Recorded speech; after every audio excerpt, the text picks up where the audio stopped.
और यहीं से शुरू होता है एक ऐसा खतरनाक खेल जिसमें हर रिश्ते की सच्चाई सामने आने वाली होती है।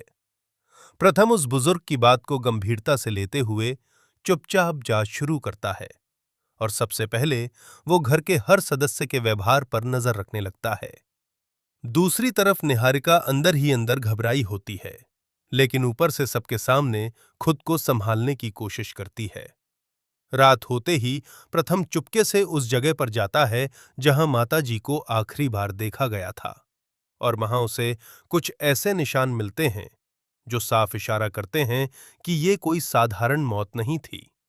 उधर राध्या अपने दुख में डूबी होती है, लेकिन उसके दिल में भी शक का बीज पड़ चुका होता है।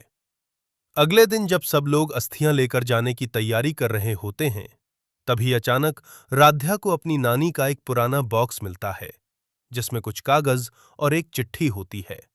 वो कांपते हाथों से उसे खोलती है और उसमें लिखी बात पढ़कर उसके होश उड़ जाते हैं, क्योंकि उसमें किसी करीबी के धोखे का जिक्र होता है। वो तुरंत ये बात प्रथम को बताती है और दोनों मिलकर सच्चाई तक पहुंचने का फैसला करते हैं।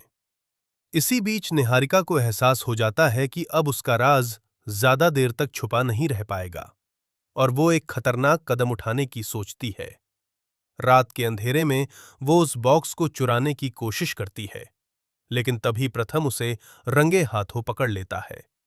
दोनों के बीच तीखी बहस होती है और निहारिका की आंखों में डर साफ नजर आता है।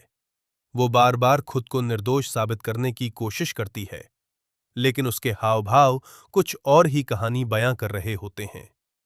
तभी अचानक वही बुजुर्ग फिर से सामने आते हैं और कहते हैं कि असली सच अभी बाकी है। वो बताते हैं कि उन्होंने उस रात किसी को माताजी के कमरे से निकलते देखा था, और वो कोई और नहीं बल्कि। ये सुनते ही सबकी सांसें थम जाती हैं। राध्या की आंखों में आंसू और गुस्सा दोनों भर जाते हैं। प्रथम सच्चाई के और करीब पहुंच जाता है, और अब ये साफ हो जाता है कि ये सिर्फ एक मौत नहीं, बल्कि एक गहरी साजिश है जिसमें कई लोग शामिल हो सकते हैं। हर कोई एक दूसरे पर शक करने लगता है और घर का माहौल पूरी तरह बदल जाता है। अब राध्या और प्रथम मिलकर इस रहस्य की हर परत को खोलने के लिए तैयार हो जाते हैं और कसम खाते हैं कि चाहे कुछ भी हो जाए, वे माताजी के साथ हुए इस अन्याय का बदला लेकर रहेंगे। और इसी के साथ कहानी एक नए मोड़ पर पहुंचती है, जहां हर सच के पीछे एक और बड़ा झूठ छुपा हुआ है, और असली खेल अभी शुरू हुआ है।